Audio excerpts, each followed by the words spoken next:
see, as many people will be very quick to tell you, is a very strong play for Zerg macro. Introducing it in the top right from Team Mind Freak, it is Targa Christopher Martherson. Targa, I just feel like he's a guy that, when given the optimal conditions, can really surprise people. And I think he's just continuing to show it, and that's why I think he's still capable of even making those wild card spots in this division. Division's tough. It's got MC, Ryung, Sheth, and Thorzane, some of the rock-solid foreigners and Koreans. Or, in this case, some of the best Koreans. But can Targa get off to a really good start in NASL, Andre? I think so. I think so as well. And, you know, this has been very prevalent, I think, in all games, where you have these players that you consider them good, but not really that breakout performance. Oh my God, you're amazing. And they can easily fly under the radar because they're not traveling to as many tournaments. No. Use that time to train and become one of the absolute best in the world, and we've seen that from a lot of players. I think Stefano was like that. He was an online warrior. Exactly People were like, oh yeah, is this guy ever going to really show up? And then Stefano came out and won IPL, won NASL, won Lone Star, and very well could win WCS Europe. Newerth is another one of those guys. Both of them are Zerg too. Weird. In the bottom left, who went for an early pool and a very early Baneling nest. It is Vibe from Team Brute Gaming, Danny Sherlong, who has had a long journey from NRG to Six Shacks and now to Team Brute Gaming. And Vibe, he's going to go for this early, I guess, aggression at this point. But you don't usually see the Baneling nest follow-up. You usually see they try to punish, maybe they pull their drones, go for a spine call or some kind of pressure. But with the follow-up Baneling nest, what do you think about this, Andre? Yeah, it's a little interesting. Of course, not getting metabolic boost. The way you actually beat this is going to be micro. That's what it comes down to. We'll see if Targa has what it takes to actually defeat this. The Queen is going to be so important because obviously that's the single unit that's going to be able to snipe some of those Banelings. We're going to see if these Banelings actually detonate across any of the quality units, which are actually going to be drones, or if it actually detonates on nothing. Targa canceled the hatchery, Andre, and he saw the Baneling, so now Targa should be able to be prepared. At least he's prepared to split his drones if need be. The Queen immediately gets around. The Banelings are going straight for the drones. Or will they? They're going straight for the Zerg. Targa dodges two of them. But a bunch of drones are clumped up perfectly, and Targa was not able to respond. Vibe now has a very large window of opportunity before those spine crawlers will finish. The Zerglings are working on those very tender drones, and looks like the spine crawlers will finish, but not before the Banelings detonate yet again. Great, fantastic aggression from Vibe. Targa does cancel his second spine crawler, appropriately so, but one drone, now joined by two other drones. Are what succeeds that aggression, Andre. So I said, you know, micro is going to be the way to actually beat that, but for the most part, a lot of people will consider this a build order counter. This is the standard 10 pool versus 15 hatch. This rock, paper, scissors dynamic that you always have. Because of how powerful 10 pool is, you get those early Zerglings out, and you have the economy to actually boot. It's not something like a 6 pool where you have no economy behind this. You can actually transition into macro games very easily. From here, I mean, it's so hard for Targa to get back into this. He might be under the assumption that it isn't a 10 pool, but I would actually be really surprised based on the timings that he believes that. Yeah. Still, I mean, you know, Vibe stayed in the game through worse.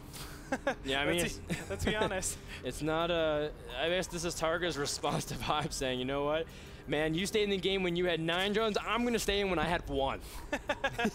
Gonna 1-up, and then I guess next game, and if this goes to game number 3 of all, I'll be like, I'll stay in with 0 drones. Yeah. Kind of thing. But it's for all intents and purposes, these were 2 build order counters that we saw in the first 2 games. Targa obviously getting the big advantage game 1, and now Vibe has the big advantage game 2. Now, it might look a little deceiving because it's only 26 to 18, but the Harvester count really tells it. The metabolic boost finishing really tells it, and the fact that he has Vibe has his second hatchery on the way out, just so much more positional advantage. And here's another Baneling. The Banelings just have to soften up, and Zerglings can finish picking off some of those drones. Vibe gets 1 more drone. Oh no, he got 2 drones. So now he's continuing just to press his advantage, and he's expanding. Targa kind of can see it, of course, with his Overlord. And now Targa's actually relatively stabilized and starting to catch up on the drone count. Vibe, I guess the big thing is that his expansion has been up, and he wanted to keep pressure up to prevent any kind of counterattack. But honestly, Vibe is still sitting on a very, very comfortable lead. That's absolutely right. And from here, I mean, if you're Vibe, you can go for Zergling Baneling yet again off of 2 hatcheries because you have double the production of your opponent. You can macro and you will still be very far ahead. You can tech and you will be still very far ahead. Yeah. I think the best option personally is to go Zergling Baneling off of 2 base and then swing in a drone every so often just to make sure that you can still get a little bit of economy. And then just play it out based on feel directly after that. I do want to note that the 10 pool, 10 gas build that Vibe used is a build that's seen on a Korean server quite often in CVZ. I think I watched DRG stream and see him face that / do it. And one thing that's kind of important to note is that Vibe's been practicing on the Korean server a lot. He plays hundreds and hundreds and hundreds of games. Like I think he logged like 800 games last season just on the Korean server while playing on the North American server as well. So Vibe, a hard worker, a fast player too, usually plays easily into the mid 200s APM wise. And same thing as Targa though, they're both blazingly fast. Do you know what's crazy too? I talked to Vibe a while ago. He actually slowed down his APM by 200. Yeah, dude, I've seen him one time go for early spam and hit 3,000. I don't even joke, 3,000. Like, I'm like, okay, well, you can spam, but even hitting 3,000 is quite impressive, dude. I don't know how he does it. He takes out the hatchery over here, but Targa's going to basically have one move, and that's to go all in with his Zerglings. He's just now putting down a Baneling nest, but what he's going to try to do is just win the game with this 1 base push. I don't think it's going to really no. It's not going to work. Not against someone of Vibe caliber, especially with the Roach Warren already up.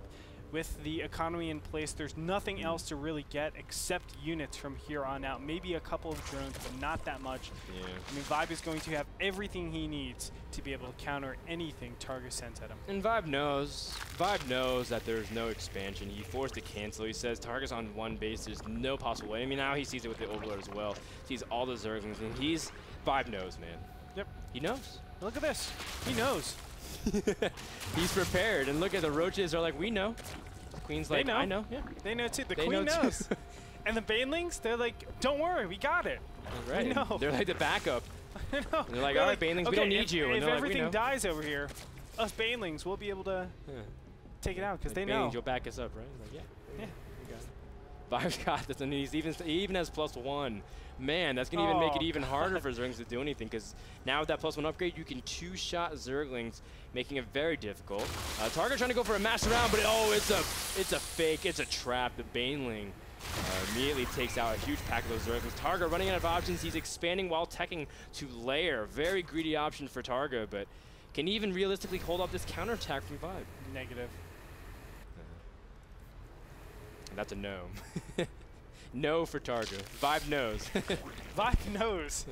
Oh Vibe man, Targa's spreading creep too. Oh, he's gonna go for a counterattack. That's definitely something you have to do in this situation. But he's gonna run straight into a Baneling. Oh, great defense from Vibe. Vibe knew the counterattack was coming. GG. 3 Gs. 3G. Good. Oh, first 3G. Great. Yeah. G for each part of his internet connection. Oh God. Targa. Poor Targa. We're having a little fun here, but for the most part, Game 1 and Game 2 have been build order wins. Of course, Game 1 going to Targa, Game 2 going to Vibe. We're going to step into Game 3. Any last thoughts about that game? No, Vibe just knew everything was coming. Thank you to Azo, the people who provide monitors for NASL Season 3 and Season 4. We'll be back with our Game 3. We'll see who comes out to a good lead in Season 4 between Vibe and Targa, so don't go anywhere. We'll be back in just a sec.